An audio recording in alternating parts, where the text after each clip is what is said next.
नमस्कार, मी साधना मुळे. मुंबई वचननामामध्ये आपले सहर्ष स्वागत. चला पाहूया आजच्या ठळक बातम्या. एका आईने आपल्या मुलीला 29व्या मजल्यावरील बेडरूमच्या खिडकीतून गळफास लावून आत्महत्या केल्याची धक्कादायक घटना पनवेल परिसरात घडली आहे. पनवेलमधील पळसपे भागातील मॅरेथॉन नेक्सॉन ओरा इमारतीत ही घटना घडली.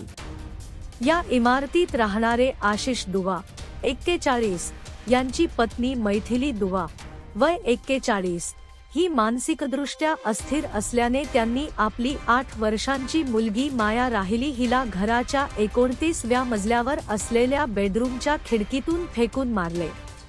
त्यानंतर त्याने स्वतःही 29व्या मजल्यावरून उडी मारून आत्महत्या केली. या प्रकरणी पनवेल शहर पोलीस ठाण्यात गुन्हा दाखल करण्यात आला असून पोलीस उपनिरीक्षक प्रियांका शिंदे या प्रकरणाचा अधिक तपास करत आहेत.